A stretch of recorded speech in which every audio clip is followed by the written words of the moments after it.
Hello, and welcome to another video blog discussing lonely and what lonely means. And I wanted to thank everybody for joining me today.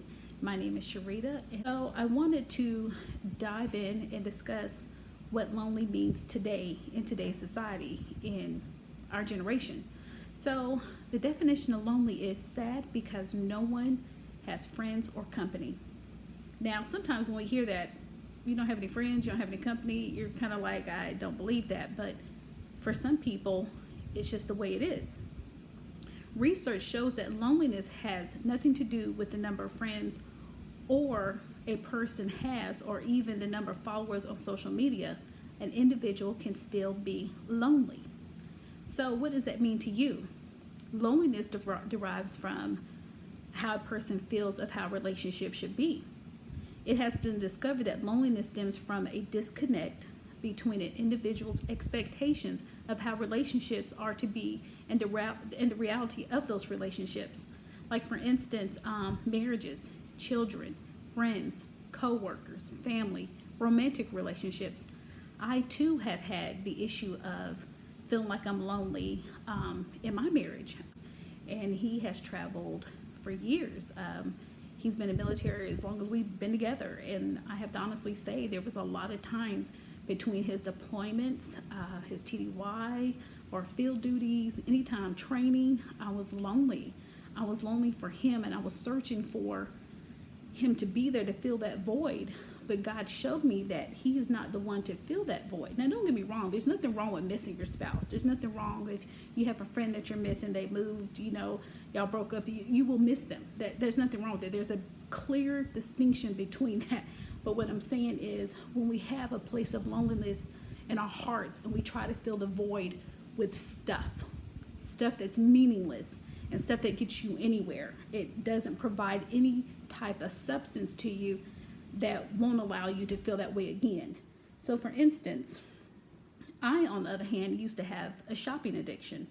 I would spend till I would have nothing left. And anybody who's known me knew I had that. And I didn't care about what bill didn't get paid. I was feeling a void of I was always searching for something, some type of materialistic thing to make me happy.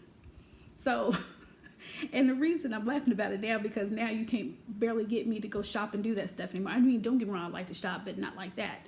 So anyway, and especially like when my husband would be gone, I would do a lot of damage when it came to our finances. I was always willing to shop, filling a void of lonely. So that's why I said you can be married and still be lonely. And I have a lot of my female friends that are always talking about, you're so blessed you have a man. You're so blessed that you're married. You're so blessed you go to bed alone. And I said, in counseling, I've seen many women who are married and they're still lonely. They're not getting the right support from their spouse. But you have to remember that your spouse is not here to fill a void. He is a void filler, don't get me wrong, but God came to fill those voids. God will fill every void you need. It says, turn to me and be gracious, for I am lonely and afflicted. That is Psalms 25:16. And that was something that David wrote in the book of Psalms. Anybody knows that David wrote the book of Psalms. He is like the poet of his generation. So in our generation today, he would be the Beyonce, Drake, or Jay-Z. He was like the mastermind of all poetry. He was bad. But anyway, so if you read the book of Psalms, majority of the stuff that came from the book of Psalms was from David writings. And he was like this idealistic warrior soldier. He was God's chosen one. And literally he could do and fight in many battles. He did fight many battles. He killed Goliath. He killed a lion. He killed a bear. But if you read a lot of his songs in the book of Psalms, he talked about how lonely he was. Matter of fact, for instance, in Psalms 102:7, he says, I lie awake. I have become like a bird alone on a roof. And I'm thinking every time I would read something, he's like, gosh, really? You were like God's chosen child. Like, you were chosen. You were a man after his own heart. And literally you're telling us that you're lonely? Wow. So it just comes to show no matter how big or great you are, you can still be lonely. As a therapist, I've had many patients come to me. They have so many addictions where they've turned to the wrong substances to fill a void gap of lonely. I had one patient tell me she was dealing with empty nest syndrome. Her kids had all moved out. They were grown. And literally she said, I drink at night in the evenings when I come home from work to not feel lonely. So her house was so lonely that she would come home and drink and drink and drink till she didn't feel that void. So she was just numb to the pain. And I thought in my head, like, wow, I'm going to be a person who's looking forward to the people getting out my house, and you're drinking because you're lonely. But anyway, but everybody feels different. So after many, many sessions with her, you know, she did eventually leave, rehab, but we had to work on loneliness. And I had to talk to her about what God could do for her and fill that void. God wants to be that provider for you. We always looking for someone else to be that for us, but God is saying, I'm here to do that for you. If y'all remember that song that was so popular, everybody was doing the video from Drake's song, Kiki, Do You Love Me? And every time I heard that song, I would put in place, Jesus, do you love me? Are you riding? And if you remember, he was talking about how his passion was for this chick.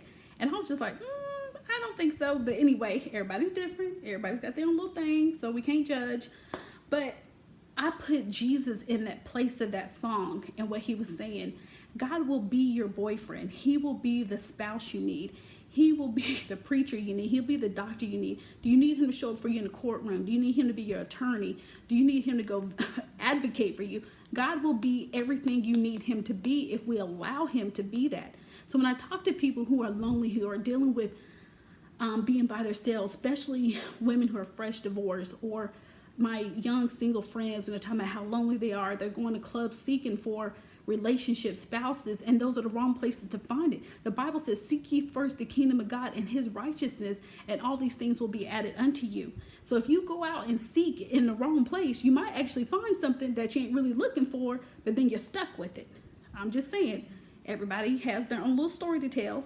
And I am far from innocent. I've done it in my past. I mean, I'm blessed that my husband is my husband now, but I, used to be out there in the club looking and searching and having a good time. And literally, it got me nowhere. I mean, yeah, we got married, but I was filling a void. And I'm so blessed and thankful that he ended up being the one for me. But I have a lot of friends now who are laying in beds with people they don't need to be with. And God told you not to be with these people, but you're still with them. And you can get that feeling of unction of saying, I know he's not the one, but I just don't want to be lonely. And then especially now I'm hearing, it's fall and winter's coming. We don't want to be alone in the wintertime. I don't want to go to bed to empty sheets just by myself. Honey, go to bed with empty sheets and call on God. You will be just fine. I've just never seen such loneliness from people who want a man. Everybody just wants a man, and I don't get it, but everybody's different. So I tell you, allow God to be that man. Allow God to be that hope that you're looking for. Allow God to fill that void. And let me tell you, God won't allow you to be bankrupt if you go with him. God ain't gonna allow you to be somewhere fighting over your man if you go with him, because he's got everything you need. You ain't got to fight for him. He wants you, and he's gonna fight for you. And every time I hear a woman that tells me that, and my heart goes out, because I ask them real quick, like, how is your relationship with God? How close are you to God? And when I hear them say, well, I really don't have a relationship with him, I really don't know him, I said, well, let's go there first. Let's go to let him be that void you need or you're looking for.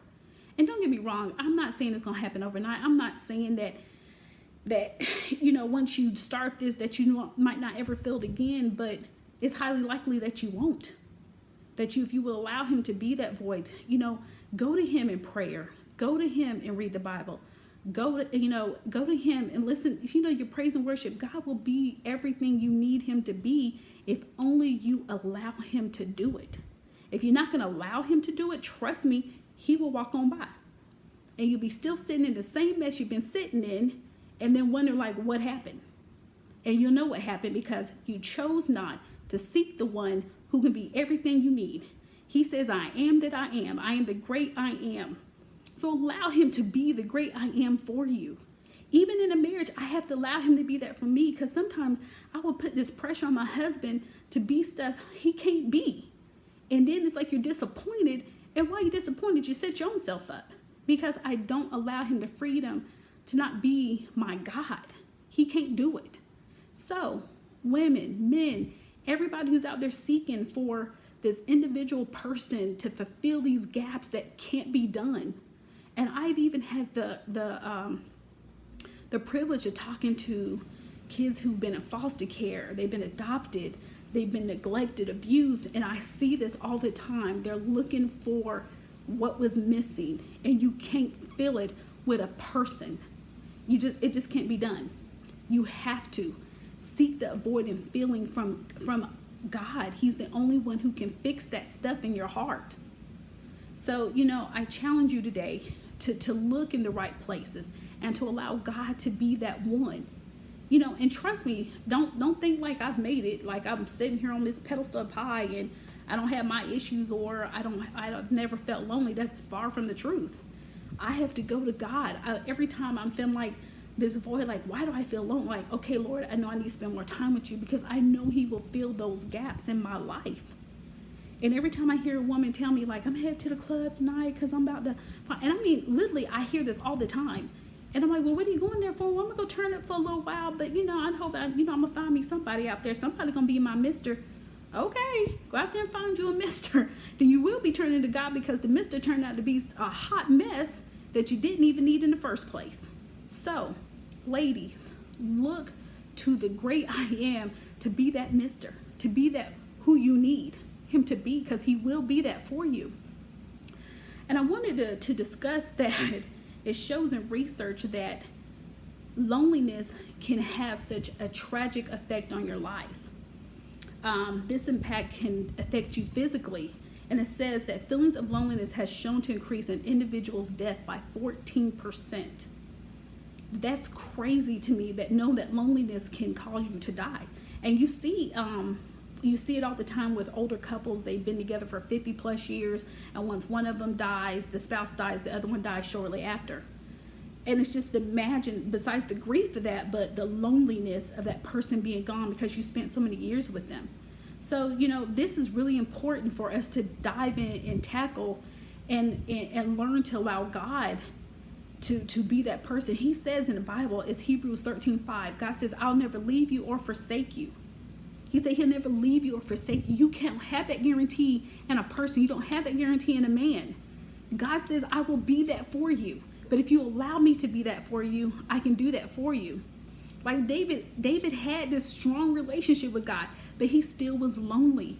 And we have to allow him to fill those gaps in our lives. He will be anything and everything you need, and you won't be disappointed. And that's the best thing, the glory of having someone in your life like that. He will be all that you need him to be. So I challenge you today to go out there and leave substances alone, materialistic stuff alone, and let God fill the void that you need in your life. And just to let you know, it isn't just you that feels this way. This is a nationwide thing. Majority of my patients I've ever had have talked about sometime in their life where they've been lonely, where they have never allowed God to fill the void in their life, and how they jump in every relationship to fill a void that wasn't meant for a male to fill. It's meant for God to heal.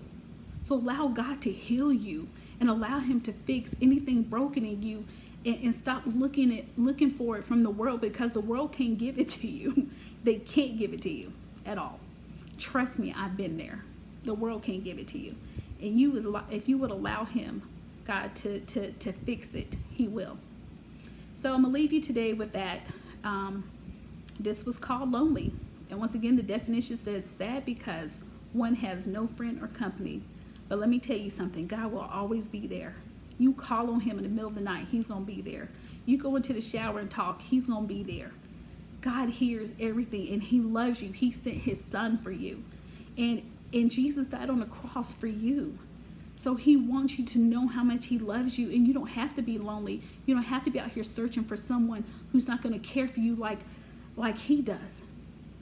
So ladies, gentlemen, anybody that's listening, trust me. Trust God first.